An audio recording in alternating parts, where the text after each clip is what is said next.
Life is a bitch. Then you die. So while staring at my navel the other day, I decided that that bitch happens in 4 stages.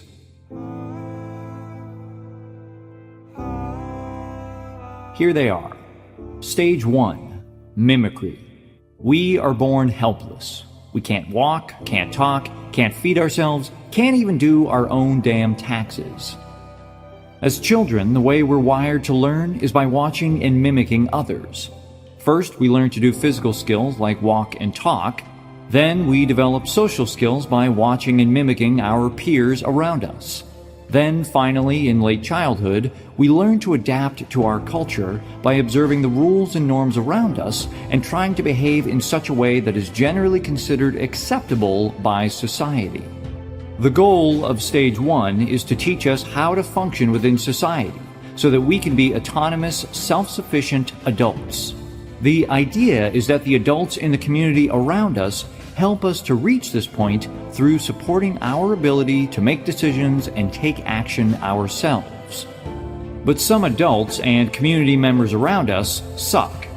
They punish us for our independence. They don't support our decisions, and therefore we don't develop autonomy. We get stuck in Stage 1, endlessly mimicking those around us, endlessly attempting to please all so that we might not be judged. In a normal, healthy individual, Stage 1 will last until late adolescence and early adulthood. For some people, it may last further into adulthood. A select few wake up one day at age 45 realizing they've never actually lived for themselves and wonder where the hell the years went. This is Stage 1, the mimicry, the constant search for approval and validation, the absence of independent thought and personal values. We must be aware of the standards and expectations of those around us, but we must also become strong enough to act in spite of those standards and expectations when we feel it is necessary. We must develop the ability to act by ourselves and for ourselves. Stage 2, self-discovery. In Stage 1, we learn to fit in with the people and culture around us.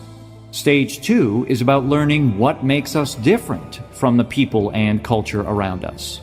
Stage 2 requires us to begin making decisions for ourselves, to test ourselves, and to understand ourselves and what makes us unique.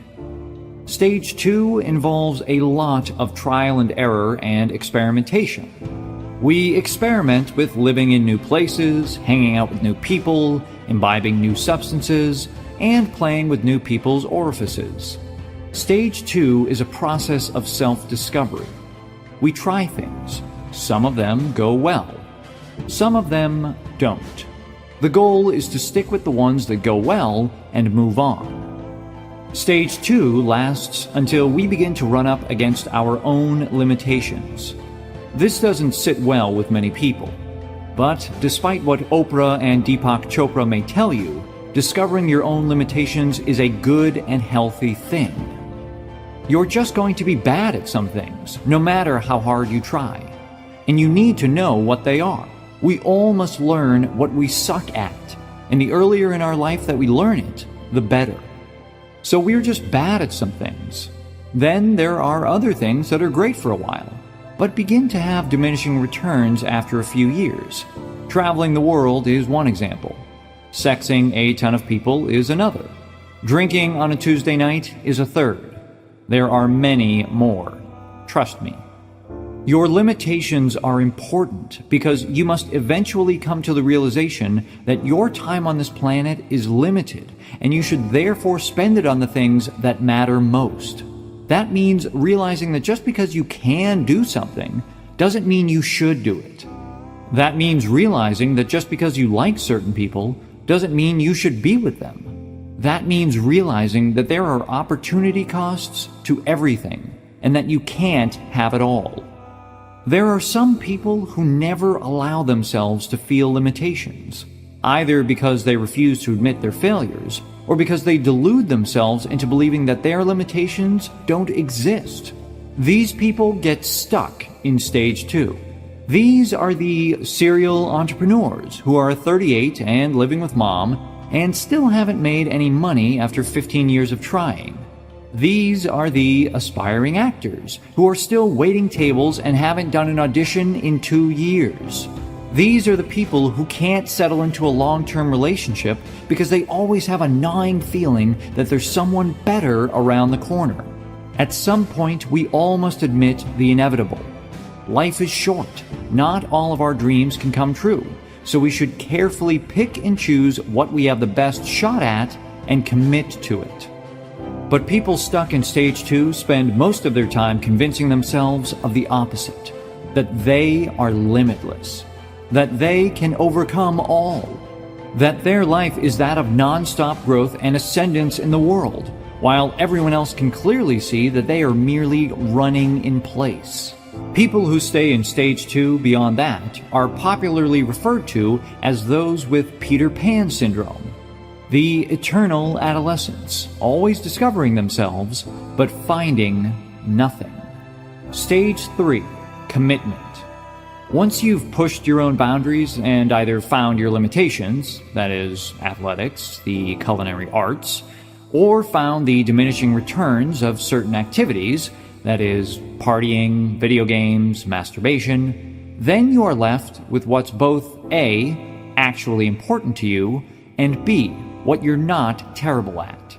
Now it's time to make your dent in the world. Stage 3 is the great consolidation of one's life. Out go the friends who are draining you and holding you back. Out go the activities and hobbies that are a mindless waste of time. Out go the old dreams that are clearly not coming true anytime soon. Then you double down on what you're best at and what is best to you. You double down on the most important relationships in your life. You double down on a single mission in life, whether that's to work on the world's energy crisis, or to be a bitching digital artist, or to become an expert in brains. Whatever it is, stage 3 is when you get it done. Stage 3 is all about maximizing your own potential in this life. It's all about building your legacy. What will you leave behind when you're gone? Stage 3 ends when a combination of 2 things happen. Number 1, you feel as though there's not much else you are able to accomplish.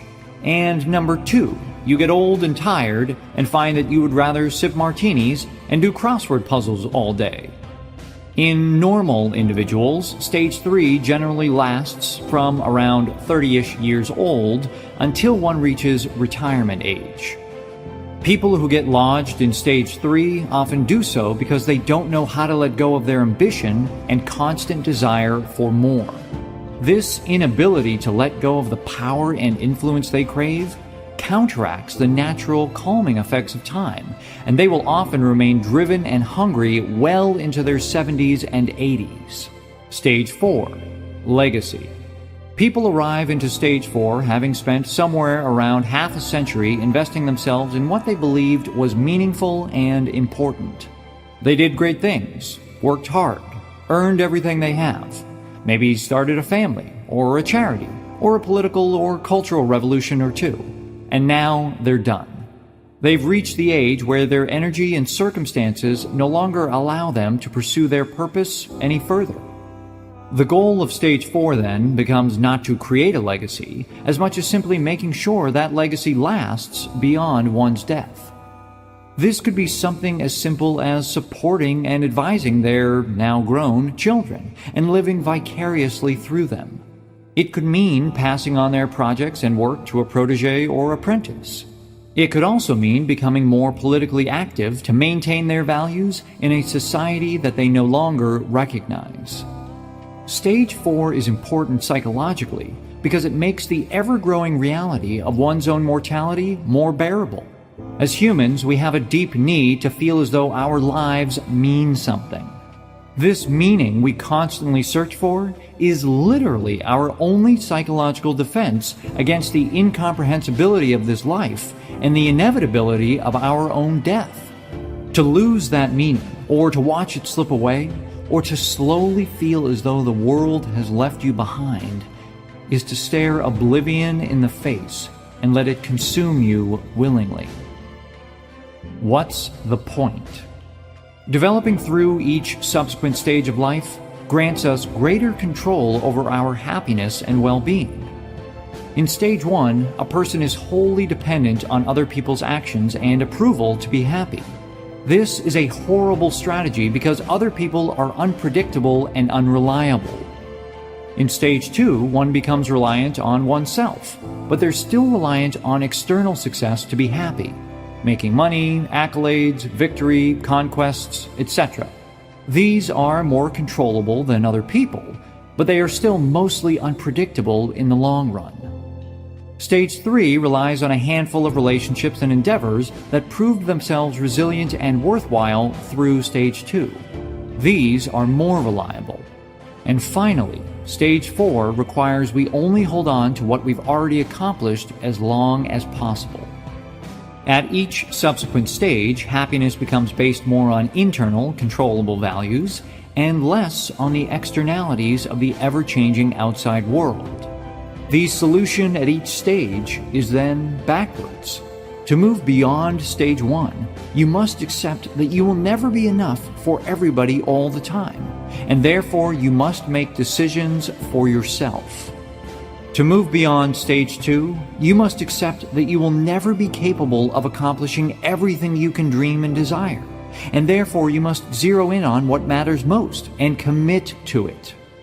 To move beyond stage 3, you must realize that time and energy are limited, and therefore you must refocus your attention to helping others take over the meaningful projects you began. To move beyond stage 4, you must realize that change is inevitable, and that the influence of one person, no matter how great, no matter how powerful, no matter how meaningful, will eventually dissipate too. And life will go on.